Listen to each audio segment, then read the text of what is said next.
जीवन भर पछताओगे यदि बच्चे ने एक बार भी सुन लिया कि मैं तो एक्सीडेंटल हूं, यानी मेरी माँ मुझे चाहती ही नहीं थी, तो आपसे वो घृणा करने लगा कि जीवन भर के लिए, बोलेगा ये माँ नहीं है, पता नहीं कौन है। बिल्कुल उसके मन में एक बार यदि बैठ गई, उसके मन कान में एक बार पड़ गई, सुन लिया उसने, जब बाद में जाकर के इसके रहस्य को वो समझेगा, तब देखना वो कभी आपसे प्रेम नहीं करेगा, वो आपको मां मानेगा ही नहीं, स्वीकारेगा नहीं। बोले मां है थोड़ी है, मां तो ऐसी होती ही नहीं है। मां तो बिल्कुल प्रेम वात्सल्य से भरी हुई, केयरिंग नेचर वाली, ममता के परिणाम से सहित होती है। वो बच्चे को चाहती है और आप बच्चे को ही नहीं चाहते। क्या धारणा हुई आज की? यही तो माता की, पिता की भी यही धारणा हो गई है। तो आज जो मैरिज होने के बाद बोले अपने को भी बच्चे करने ही नहीं, बोले क्यों, कौन रिस्पॉन्सिबिलिटी ले, अभी तो घूमने फिरने के दिन है, अभी से हम बन जाएंगे। जितनी भी नई बहू है ना, क्या कहती हैं, एक्सक्यूजेस देती है, अभी से बच्चे, कौन जिम्मेदारी संभालेगा, कौन उनकी गंदगी सफाई करेगा, कौन उनको खिलाएगा पिलाएगा, रात की नींद चली जाएगी, हमारा घूमना फिरना सब बंद हो जाएगा। क्या उनके एक्सक्यूजेस रहते हैं? यही एक्सक्यूजेस रहते हैं, बोले अभी नहीं। यानी उनके विवाह करने का उद्देश्य क्या है? सिर्फ विषयों का उपभोग करना। आचार्य भगवान कहते हैं विवाह का उद्देश्य विषय का भोग नहीं होता है, विवाह का उद्देश्य धर्म प्रवाह को बढ़ाना होता है। यानी जो सही संस्कारित दंपत्ति होती है, माता पिता होते हैं, उनका लक्ष्य क्या होता है? यदि हमने इस मार्ग में कदम बढ़ाया, गृहस्थ मार्ग में, इसलिए कि हम मोक्ष मार्ग में नहीं बढ़ सकते थे, और यह सोचकर कि अब जहां फंसी गए हैं, बाप कर ही रहे हैं, तो इसके माध्यम से हम ऐसी संतान पैदा करेंगे जो धर्म के प्रवाह को आगे बढ़ाएगी, ये उद्देश्य होता है। लेकिन आजकल के जो माता पिता हो गए हैं, उनको तो अपना बच्चा बोझ जैसा लग रहा है, और बच्चा बोझ जैसा लगेगा तो नियम से मान करके चलना। यदि आपके मुख से एक्सीडेंटल निकल गया तो कभी आपकी सेवा करेगा ही नहीं बुढ़ापे में, वो आपको माने ही मां ही नहीं मानेगा, वो और किसी दूसरी दृष्टि से देखेगा। ये समझ करके रखा आप लोगों ने अपने बच्चों के लिए, जैसे वो बच्चे नहीं पशु के बच्चे हो गए, तो इस केस में तो वो सुअर ज्यादा अच्छा नहीं? अच्छा, बिल्कुल। कभी सुअर ये नहीं कहता वो एक्सीडेंटल हो गया है। कोई वेटरनरी डॉक्टर है क्या यहाँ पे? पशु चिकित्सक? किसी से पूछना, पशु चिकित्सक से, किसी सुअर ने शिकायत की कि एक्सीडेंटल 6 बच्चे हो गए, किसी सुअर ने शिकायत की एक्सीडेंटल 6-8 बच्चे हो गए, डॉक्टर के पास जाकर के मैं नहीं पालूंगा, मैं नहीं पालूंगी। यानी एक पढ़ी लिखी माँ, रिसेंट टाइम में पढ़े लिखे पेरेंट्स का यही प्रॉब्लम सबसे ज्यादा है। अभी पिछले 4-5 सालों में ये चीज ज्यादा देखी जा रही है कि वो जो मातृत्व भाव होना चाहिए, या पेरेंटिंग, बच्चों के लिए प्रति जो समर्पण या उनके प्रति प्यार या लगाव होना चाहिए, वो बिल्कुल भी नहीं देखा जा रहा। कंप्लेंट खुद ही पेरेंट्स खुद मानते हैं इस बात को कि ये हम उतना प्यार या समय या क्वालिटी टाइम नहीं दे रहे अपने बच्चों को। क्यों नहीं दे पा रहे? क्योंकि उनका इंटेंशन ही मनी अर्न करना। एग्जैक्टली। और पैसा कमाने का ध्येय हो गया, तो अब ये तो पैसा कमा लो या बच्चों का पालन पोषण कर लो। अब पैसा कमाना है तो आपको 10 घंटे जॉब करने के लिए देना पड़ेगा, 12 घंटे देना ही पड़ेगा। और जब कोई व्यक्ति 10 से 12 घंटे काम करेगा तो इतना एग्जॉस्ट हो जाएगा, क्योंकि आफ्टर ऑल वो भी ह्यूमन बीइंग ही तो है। इसीलिए नंबर ऑफ डीएनसीज बहुत ज्यादा बढ़ गई है महाराज जी। हाँ, डीएनसीज कितनी हो रही है? बहुत ज्यादा। समझाओ इनको डीएनसी क्या होता है डॉक्टर साहब। डीएनसी को ऐसे देखें कि अबॉर्शन करना, हाँ, मतलब प्लान्ड अबॉर्शन जिसको कह सकते हैं। जिससे प्लान्ड अबॉर्शन जो होता है, गर्भपात कराना, उसको बोलते हैं डीएनसी। तो नंबर ऑफ केसेस बहुत ज्यादा बढ़ गया है। यानी वो चाहते नहीं थे, लेकिन अब आ गया है। अब आ गया है तो या तो पैदा करो अथवा कचरा समझ करके अलग करो, मेडिसिन खा करके। नहीं तो वो उनका रीजन ही, वो बोलते ही है, एक्सप्लेनेशन है कि अभी रिस्पॉन्सिबिलिटी लेने के हम लोग स्थिति में है ही नहीं, इसलिए हम डीएनसी करा लें। तो ये बाद में क्यों रियलाइज हो रहा? पहले क्यों रियलाइज नहीं हुआ? इतना बड़ा पाप करते हुए रियलाइज पहले क्यों नहीं हुआ? पाप माना कहां महाराज जी? पाप ही नहीं माना। इस भाव में यदि ऐसी भावना लेकर के आओगे तो नियम से मानना आगे आने वाला में कभी मां नहीं बन पाएंगी। कई ऐसी महिलाएं आकर के रोती हैं, कहती हैं कि हम मां ही नहीं बन पा रहे हैं, शादी हुए 5-5, 10-10 साल हो गए, संतान ही पैदा नहीं हो रही है। क्यों? जब योग्यता थी उस समय बोले कौन रिस्पॉन्सिबिलिटी ले, जब समय था उस समय कौन जिम्मेदारी संभाले, इस कारण अभी तो ऐश आराम करो, घूमो फिरो, एंजॉय करो फुल्ली, फिर बाद में देख लेंगे। और जब टाइम निकल जाता है तो वो रोते हुए आते हैं। यानी भविष्य में वो स्थिति आ जाएगी आने वाले भवों में, ये जीव न तो माँ बन पाएंगे और ये न पिता बन पाएंगे। जो ये सोचते हैं, धारणा बना करके रखे, सब एक्सीडेंटल हो गया। कैसी गलत धारणा बना ली अपने बच्चों के प्रति ये धारणा। कहां तो धर्म की ऊंची ऊंची बातें, कहां तो अभयदान की बातें, कहां तो गाय को बचाने की बातें, और अपने बच्चों को नहीं पाल पा रहे, उन्हें बच्चों को बचा नहीं पा रहे।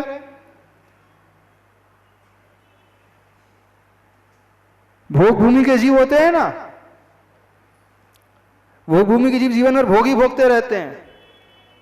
तो यहां समझ रहे हैं कि हम भी भोग भूमि के ही जीव हैं, हमारा काम सिर्फ भोगों को भोगना और कुछ करना नहीं है। कर्म भूमि में पैदा हुए, कर्म करना सीखो। मात्र अर्थ पुरुषार्थ नहीं कर्म होता है, धर्म पुरुषार्थ भी कर्म होता है। कैसे श्रावक हो, जो सही श्रावक होता है वो सही माता पिता भी बन करके रहता है। इस कारण कई बार विचार आता है, मनुष्य से अच्छे पशु कई बार अच्छे हैं। वे कभी शिकायत नहीं करते, कभी ऐसा भाव नहीं लाते अपने बच्चों के प्रति।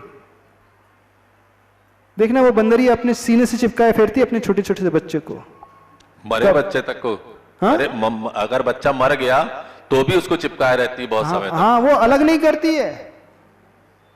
एक घर से दूसरे घर में छलांग लगाने जाना तो एक हाथ वहां पे रखती सीने में, बहुत सावधानी पूर्वक छलांग लगाती बंदरिया, कि उस छोटे से बच्चे को कुछ हो ना जाए। एक वो पशु गति की माँ है और एक मनुष्य गति की माँ है। आज पंचम काल की माँ है। अब माँ है कि कुमाता है, क्या है, कौन है पंचम काल की, कौन है, कोई बताएंगे? हाँ, कौन सी, आप ही बता दो, कौन है? माता है, कुमाता है? माता है। अरे कुमाता बोलो ना, क्यों डर रहे हो? जो कुमाता है तो बोलने दो, क्यों शर्माना? इस अपेक्षा से तो कुमाता ही है। कुछ अपवाद भी होते हैं, लेकिन कि जो माता हाँ, अपवाद होते हैं। कुछ परिस्थिति ऐसी निर्मित हो जाए, स्वास्थ्य बिगड़ जाए, डॉक्टर इस प्रकार से सलाह दे रहा है, उसके तो लिए कहा ही नहीं जा रहा है। कहा किसके लिए जा रहा है? जब सारी फैसिलिटीज हैं, सारी अनुकूलता है, फिर भी व्यक्ति विषय भोग को लेकर के अपनी पेरेंटिंग को छोड़ रहा है। व्यक्ति सिर्फ मनी पावर को लेकर के, पैसे की और भागदौड़ को लेकर के अपने पेरेंटिंग को छोड़ रहा है, तो समझना वो सही मनुष्य है ही नहीं। अरे उद्देश्य जो होता है पैसा कमाना थोड़ी है, उद्देश्य जो है अच्छा जीवन जीना और अच्छा जीवन निर्माण करना दूसरों के लिए। और दूसरों के लिए कहा जा रहा है, पड़ोसी के लिए थोड़ी कहा जा रहा है। ये थोड़ी कहा जा रहा है कि पड़ोसी के बच्चे को अच्छे से पेरेंटिंग दो। कौन कह रहा है आपसे कि पड़ोस के बच्चे को खिलाओ पिलाओ, भोजन कराओ, उसकी लैट्रिन साफ करो? कौन कहता है आपसे? अपने ही बच्चों के लिए तो कहा जा रहा है। जो मां अपने बच्चों के लिए नहीं कर सकती है तो क्या कर रही है वो? जी, क्वेश्चन है। हाँ, मेकिंग अनफेयर कंपैरिजन। उचित तुलना तो ठीक रहती है करना। किससे? बच्चों के लिए ये, हाँ, कि दूसरे बच्चों से हम तुलना नहीं कर पाते उसकी। हाँ, मतलब तुलना करते हैं, और अपने ही दो बच्चों में तुलना कर रहे हैं कि अड़ोस पड़ोस के बच्चे की तुलना की बात कर रहे हैं? अड़ोसी पड़ोसी के बच्चों से अच्छा। तुलना करते हैं अपने बच्चों की। हाँ, देखना, एक पेरेंटिंग सबसे बड़ी कमी, जब उसके दो बच्चे होते हैं तो वो अपने ही दो बच्चों में तुलना करने लगता है। हमें पता है कि हमारे बच्चे के पास वो कैपेसिटी नहीं है, हाँ। उसके बाद भी हम ये सोचते हैं कि वो ए ग्रेड ही लेके आए, और जब वो बी ग्रेड लेके आता है तो हम उसके ही ऊपर क्वेश्चन करने लगते हैं कि वो बी ग्रेड क्यों लेके आया। ए ग्रेड को नहीं देखते हम। अगर 5 सब्जेक्ट में उसका ए ग्रेड आया है, हाँ। तो हम बी ग्रेड को देखते हैं जो 2 सब्जेक्ट में आए हैं, और उसी के ऊपर क्वेश्चन करने लगते हैं। कभी भी तुलना होना ही नहीं चाहिए, कंपैरिजन होना ही नहीं चाहिए। जहां कंपैरिजन आ जाएगा वहां नियम से तनाव आएगा ही आएगा। एक देखना, 2 प्रकार से तुलना होती है। एक तो भाई बहन में तुलना करने लगते हैं, माता पिता स्वयं, 2 भाई हैं 3 बच्चे हैं, 3 बच्चों की आपस में तुलना करेंगे। अरे तीनों स्वतंत्र जीव हैं, तीनों की क्षमता भिन्न भिन्न है। ये बड़ा बेटा पढ़ाई में बहुत अच्छा है और छोटा बेटा उतना कैपेबल नहीं है, तो छोटे बच्चे को बार बार ताना दिया जाता है, देख बड़ा कितना अच्छा सा नंबर ला रहा है, तू तो पढ़ता ही नहीं है। और वो अपना पूरा एफर्ट दे रहा है फिर भी नहीं आ रहा, तो देखो तो सही उसकी कैपेसिटी है भी कि नहीं। आप बार बार ताने मार मार करके उससे इतना डिप्रेशन में ला देते हैं, वो ही माँ उस बच्चे को मजबूर कर देती है कई बार सुसाइड करने के लिए। वे पेरेंट्स उसे मजबूर कर देते हैं कई बार सुसाइड करने के लिए। इतनी ज्यादा एक्सपेक्टेशन अपने बच्चे से रख लेते हैं, इतनी ज्यादा एक्सपेक्टेशन। तो एक तो वो एक्सपेक्टेशन अपने दूसरे बच्चे से रख लेते हैं जो, तो वह तुलना भी बिल्कुल नहीं होना चाहिए। अपने भाई बहन बाटे बेटी से, दो बेटों में दो बेटियों में बिल्कुल तुलना मत करो। और जो दूसरी कंपैरिजन होती है दूसरे बच्चों से, पड़ोसी का देखो, महाराज जी एक लेवलिंग लगा देते हैं बच्चे पे, टीचर्स और पेरेंट्स मिलकर कि तू तो भोंदू है, तू तो कुछ नहीं कर सकता आगे। और हर एक चीज पर वो लेवल लग जाता है कि नहीं अब तू नहीं कर पाएगा, चाहे वो सांसारिक कार्य में हो, चाहे धर्म के कार्य में, चाहे स्कूल के कार्य में हो। एक सबसे बड़ा ड्रॉबैक है, सबसे बड़ा ड्रॉबैक है। छत्रपति शिवाजी की मां जानते हो, जीजाबाई, जब उसका बेटा छोटा था तो जानते हो अपने बेटे को क्या कहकर बुलाती थी? हे राजे, राजन, हे शिवा, हे राजा शिवा, तू इकड़े ये तू इधर आ। ने जब भी वो संबोधन करती थी छोटे से बच्चे को तो क्या संबोधन करती थी? तू राजा है, तू छोटा नहीं है, तू महान है, तू बहुत बड़ा है। इसके इस संबोधन से उस शिवाजी के कान में, उसके मन में ये बात गहरी बैठते चले गई कि मैं छोटा कोई व्यक्ति नहीं हूं, मैं तो कोई राजा की हैसियत रखने वाला, क्योंकि मेरी मां के मुख से निकला है। मां कभी झूठ नहीं बोल सकती। बच्चे की क्या धारणा होती है? मां के मुख से जो निकला है वो कभी असत्य हो नहीं सकता। मां जितना अच्छे से मुझे जानती, दुनिया का कोई शक्ति, कोई व्यक्ति नहीं जान सकता। तो मां के मुख से निकला है तो बिल्कुल सही होगा, और वो उसी रूप में अपने आप को मानने लगता है। और शिवाजी के राजा बनने का एक सबसे बड़ा कारण मराठा था वो। उसके पास कोई संसाधन नहीं थे, कोई सैन्य नहीं थी, कोई पैसा नहीं था। सिर्फ उस संस्कार के कारण उसने अपनी एक छोटी सी सेना खड़ी की और मुगलों का आक्रमण झेला, और वह मराठा सम्राट बन गया, राजा बन करके जिया। क्यों? उसकी मां ने उसे हमेशा राजा माना है। और आज की माता गधा कहीं का, क्या बोलती है? रिजल्ट आया, गधा कहीं का, इतना सा मार्क लेके आता। देख वो सोनू कितने अच्छे से मार्क लेकर गया, वो अप्पू कितने अच्छे से मार्क लेकर गया, एक नंबर का गधा है। इतनी सी बात समझ में नहीं आती? 3 कोचिंग पढ़ता है, इतनी कोचिंग में खर्चा किया जा रहा है, इतनी अच्छी स्कूल में एडमिशन दिलाया है, इतनी हम फीस भर रहे हैं, और इसका अंजाम ये। अब दिन में 3 बार वो सुनेगा मैं गधा गधा गधा, अब क्या हालत हो जाएगी इसकी? गधा नहीं भी था तो आपने उसे गधा बना दिया। कितने माता पिता अपने बच्चे को गधा बना देते हैं, कितने माता पिता अपने बच्चे को डब्बू बना देते हैं, एक नंबर का बेवकूफ बना देते हैं। कैलिबर उसके भीतर था, सुनना ध्यान से, क्षमता उसके भीतर थी। अब वो बार बार अपनी मां के मुख से सुनता मैं तो एक नंबर का गधा हूं। अब उसकी धारणा बन जाती मां कह रही है तो सही में मैं गधा ही होऊंगा, मां कह रही है तो सही में मैं अच्छे मार्क्स कभी ला ही नहीं पाऊंगा, मां के मुख से निकला है तो मेरी तो बुद्धि है ही नहीं, मैं कभी आगे पढ़ ही नहीं पाऊंगा। आपके एक गधे बोलने से वो गधा बन गया वो। महाराज जी कभी कभी तो मुझे ये लगता है कि बच्चों से कंपैरिजन तो कर रहे हैं डायरेक्टली, बट इनडायरेक्टली पेरेंट्स अपने ईगो को सेटिस्फाई करने की, अपनी इज्जत को देखते हुए कि मेरी इज्जत कम हो रही है सोसाइटी में क्योंकि बच्चा परफॉर्म नहीं कर रहा, उसको ज्यादा प्रेशर डालते हैं। हाँ बिल्कुल सही है। पेरेंट्स भी तुलना ही कर रहे हैं एक दूसरे से, पेरेंट्स ही तुलना ज्यादा कर रहे हैं, उस चक्कर में बच्चे फंस रहे हैं। जहां तुलना होगी वहां पर नियम से तनाव पैदा होगा होगा होगा, इस बात को मान करके चलना। वहां से नियम से वो व्यक्ति आगे बढ़ ही नहीं सकेगा। कभी भी तुलना होना नहीं चाहिए। लेकिन एक प्रश्न उठता है, महाराज जी तुलना नहीं करेंगे तो बच्चों का विकास कैसे होगा? प्रश्न उठता है ना। यदि हम उसे कहेंगे कि देख पड़ोस का बच्चा कितने अच्छे नंबर लाया, उसका A+ ग्रेड आया है और तेरा तो B+ आ रहा है, C ग्रेड आ रहा है, तुलना होना चाहिए।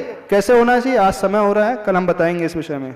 हाँ इस विषय को आगे और कंटिन्यू करेंगे। हाँ बोलो, क्या कह रहे हैं? अपना स्टेटस मेंटेन करने के लिए ही पेरेंट्स ये सोचते हैं कि हाँ हमारा बच्चा और आगे बढ़े और आगे बढ़े। यानी आपको बच्चा नहीं चाहिए? सुनना ध्यान से, आपसे मतलब पेरेंट्स को बच्चे से प्रेम नहीं है, पेरेंट्स को अपने स्टेटस से प्रेम है। बच्चे को भी उसने एक मोहरा बना लिया है अपने ईगो को सेटिस्फाई करने का। ने उसकी दृष्टि में, पेरेंट्स की दृष्टि में बच्चा नहीं रहा, क्या रहा?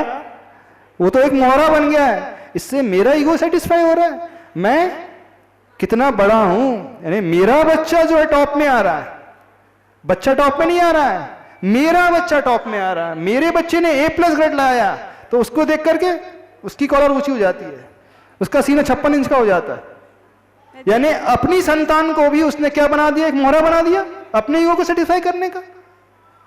अरे अपने संतान को तो इस प्रकार कोई बलि का बकरा नहीं बनाता है, अपने सुख को पाने के लिए बच्चों के लिए सब कुछ किया जाता है, आप उसी को बलि का बकरा बनाकर रख दिए।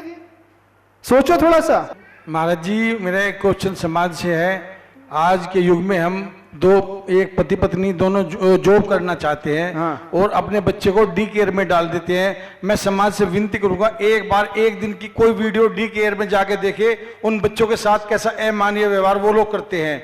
हम केवल पैसे के लिए जीना चाहते हैं, और दोनों पति पत्नी की तनख्वाह पैसा हमारे पास जुट जावे, आराम के साधन हो जावे, उस बच्चे से हमें कोई मोहब्बत नहीं। रात को बच्चा सो जाता है, हाँ, बिल्कुल ऐसे ही हो रहा है। डी केयर में डाल देते हैं, डी केयर में डालोगे ऐसे ही होने वाला है, और वहां पर अमानवीय व्यवहार उसके साथ होता है, पिटाई होती है बहुत बुरी बुरी। और आज के जमाने में जैन समाज की फैमिली एक एक दो दो बच्चे लेकर के बैठे हैं। क्या होगा जैन समाज का अस्तित्व? कौन तो मुनि महाराज बनेगा, कौन धर्म चलाएगा? अपनी सुख सुविधाओं के लिए, अपने भोगों के लिए आप बच्चे पैदा नहीं करना चाहते?